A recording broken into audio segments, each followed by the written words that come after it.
Dalam kacamata tasawuf, rukun Islam bukan sekadar 5 kewajiban lahiriah, melainkan peta kerja batin. Ia adalah disiplin kosmik untuk membersihkan nafs, menajamkan kalbu, dan membuka jalan ma'rifatullah. Ibnu Arabi dan Al-Halaj memandangnya sebagai satu rangkaian proses, bukan amalan yang berdiri sendiri. Syahadat adalah fondasi kesadaran. Ia menata ulang cara melihat wujud membersihkan batin dari klaim-klaim palsu tentang siapa yang menguasai hidup. Sementara menanamkan kesaksian bahwa hanya Dia yang sungguh ada. Di titik ini, tazkiyatun nafs dimulai dengan pembongkaran ego. Bagi Al-Halaj, syahadat adalah api.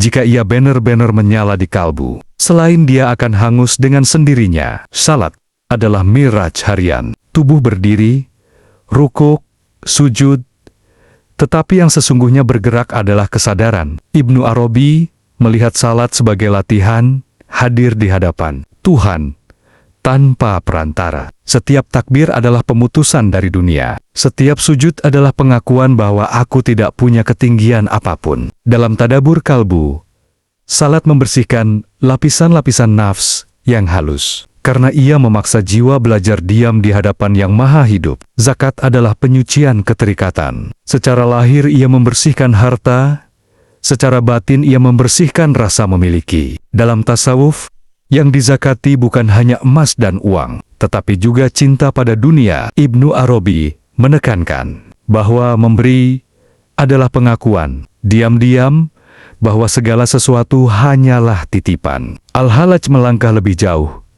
Siapa yang masih merasa aku memberi, berarti masih ada aku yang menuntut pengakuan. Zakat sejati terjadi ketika memberi tanpa jejak diri. Puasa adalah sekolah pengendalian nafs. Lapar dan haus bukan tujuan, melainkan alat untuk melemahkan tirani keinginan. Saat dorongan dasar ditahan, kalbu mendapat ruang bernapas. Dalam tadabur kalbu, puasa mengajarkan bahwa hidup tidak digerakkan oleh syahwat, tetapi oleh kehendak ilahi. Al-Hali melihat puasa sebagai latihan fana. Ego dipinggirkan, kesadaran dilucuti, hingga yang tersisa hanyalah rasa bergantung sepenuhnya. Haji adalah perjalanan pulang. Ka'bah dalam tasawuf bukan sekadar bangunan, tetapi simbol pusat kesadaran tauhid. Tawaf menggambarkan hidup yang berputar mengelilingi yang esa, bukan mengelilingi diri sendiri. Wukuf di Arafah adalah momen pengenalan. Mengenal diri dalam kefakiran total, dan mengenal Tuhan dalam keluasan rahmah. Bagi Ibnu Arabi, haji adalah penyatuan lahir dan batin. Bagi Al-Halaj, ia adalah pengorbanan terakhir dari identitas diri. Jika dilihat sebagai satu kesatuan, rukun Islam adalah tangga. Syahadat membersihkan pandangan, salat menegakkan kehadiran, zakat meluruhkan keterikatan, puasa melemahkan ego, dan haji mengantar kesadaran kembali ke asal. Inilah jalan tazkiyatun nafs yang tidak berhenti pada ritual, tetapi berujung pada marifat saat agama tidak lagi sekadar dijalankan, melainkan dihidupi. Dalam tasawuf, syahadat bukan sekadar kalimat masuk Islam, melainkan pintu kesadaran. Ia diucapkan sekali dengan lisan, tetapi harus disaksikan terus-menerus oleh kalbu. Ibnu Arabi dan Al-Halaji membaca syahadat sebagai proses tazkiyatun nafs, penyucian pandangan dari aku menuju yang hak. Bagian adalah kerja pembersihan, bukan hanya menolak berhala fisik, tetapi membongkar elelia halus dalam batin.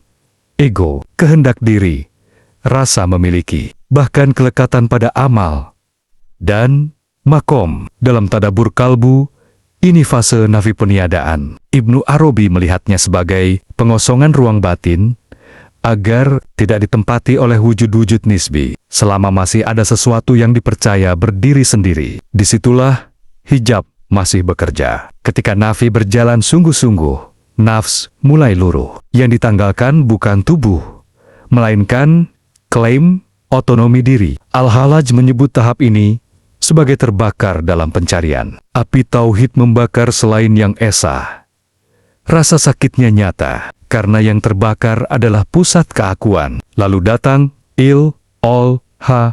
fase itspe, peneguhan. Bukan peneguhan konsep Tuhan di kepala, melainkan pengakuan eksistensial di kalbu, bahwa hanya Allah yang benar-benar wujud.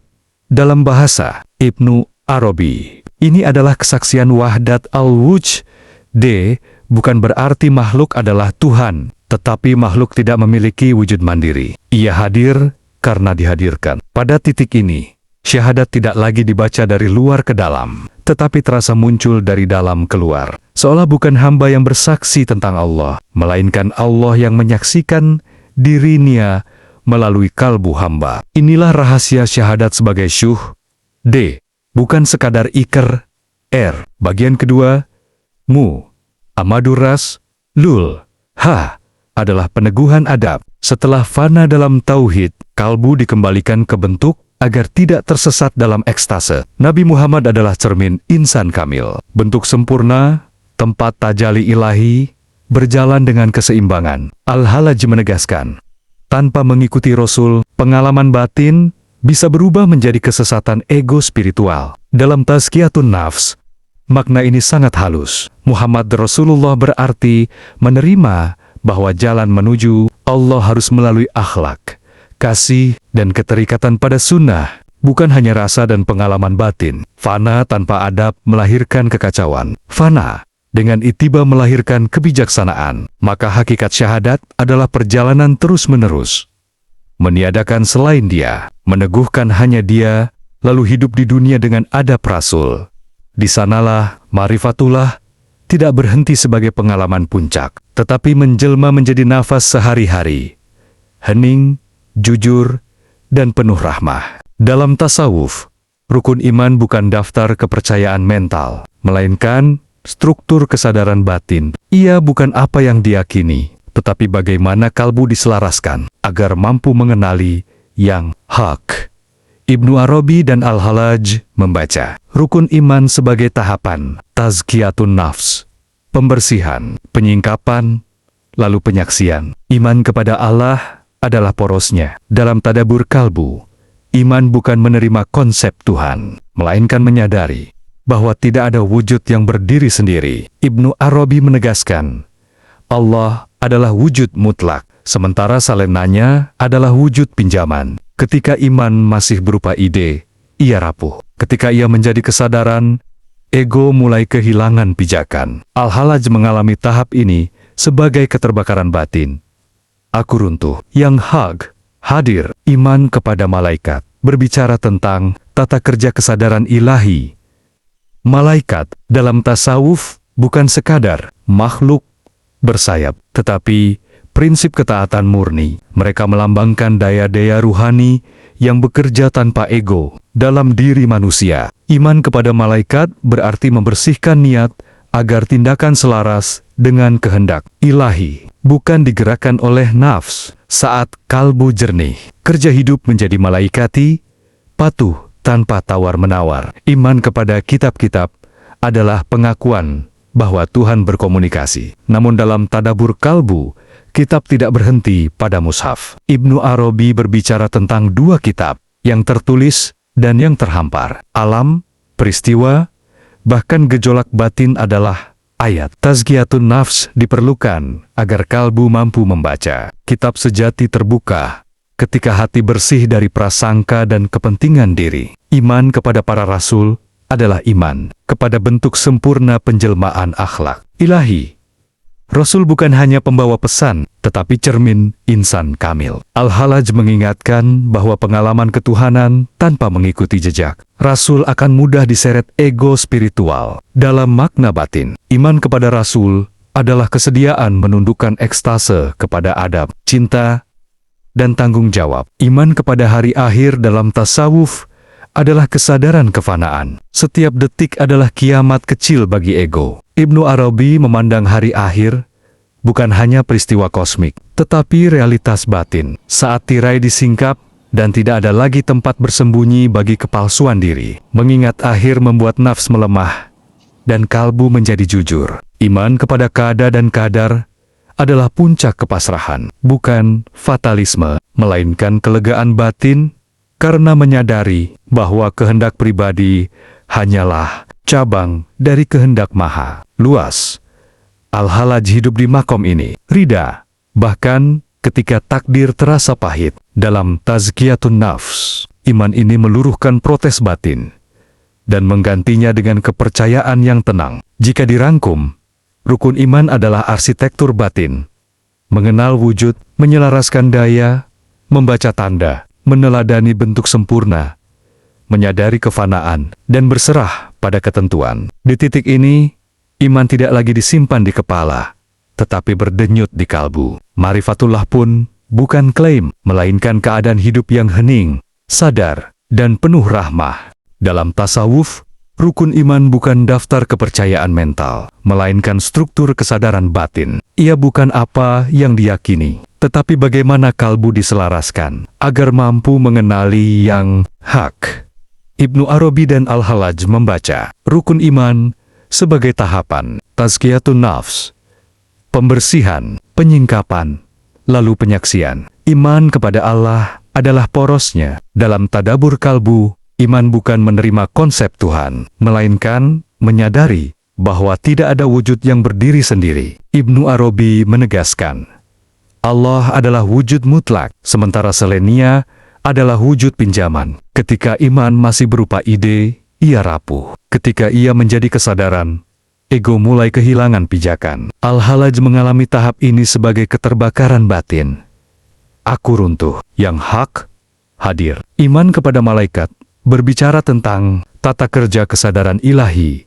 Malaikat dalam tasawuf bukan sekadar makhluk bersayap, tetapi prinsip ketaatan murni. Mereka melambangkan daya-daya ruhani yang bekerja tanpa ego. Dalam diri manusia, iman kepada malaikat berarti membersihkan niat agar tindakan selaras dengan kehendak ilahi, bukan digerakkan oleh nafs. Saat kalbu jernih, kerja hidup menjadi malaikati, patuh tanpa tawar-menawar. Iman kepada kitab-kitab adalah pengakuan bahwa Tuhan berkomunikasi. Namun dalam tadabur kalbu, kitab tidak berhenti pada mushaf. Ibnu Arabi berbicara tentang dua kitab, yang tertulis dan yang terhampar. Alam, peristiwa, bahkan gejolak batin adalah ayat. Tazkiyatun nafs diperlukan agar kalbu mampu membaca. Kitab sejati terbuka ketika hati bersih dari prasangka dan kepentingan diri. Iman kepada para rasul adalah iman kepada bentuk sempurna penjelmaan akhlak ilahi.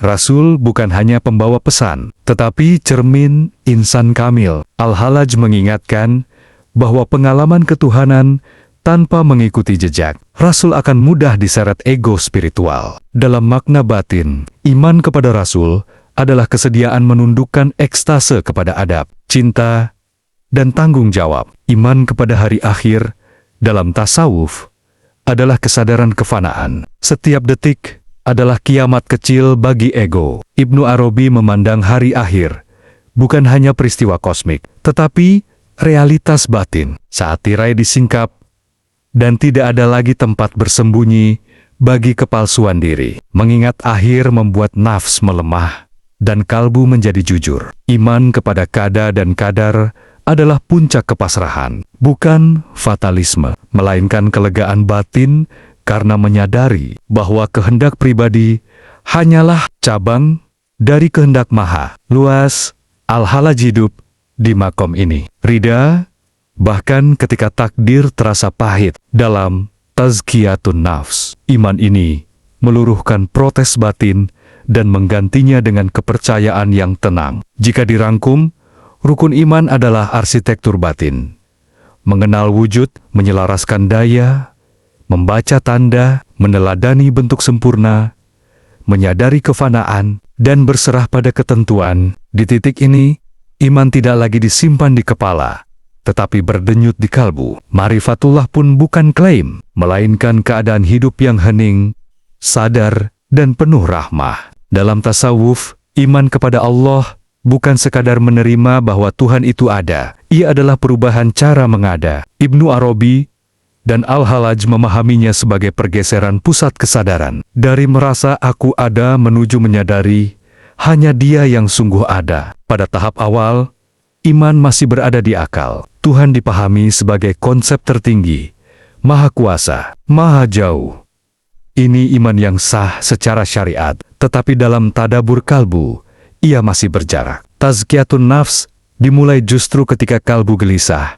Mengapa aku beriman, tetapi masih takut, serakah, dan terluka oleh dunia? Kegelisahan ini adalah tanda iman hendak turun dari kepala ke hati. Ibnu Arabi memandang iman kepada Allah sebagai pengenalan terhadap wujud mutlak. Allah bukan satu entitas di antara yang lain, melainkan dasar dari semua keberadaan. Segala sesuatu yang tampak diri, alam, peristiwa tidak memiliki wujud mandiri. Ia ada karena diadakan. Saat pemahaman ini menyentuh kalbu, nafs mulai melemah. Sebab ego hidup dari ilusi kemandirian. Disinilah iman berubah menjadi syuhud.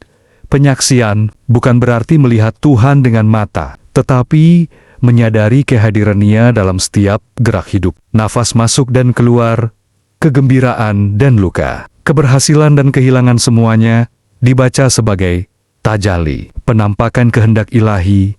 Iman kepada Allah menjadi rasa ditemani, bukan sekadar diyakini. Al-Halaj melangkah lebih radikal dalam pengalaman batin. Baginya, iman kepada Allah adalah api yang membakar aku. Selama masih ada jarak antara yang beriman dan yang diimani, iman itu belum matang. Dalam Tazkiyatun Nafs, ia mengalami hancurnya identitas diri di hadapan yang hak.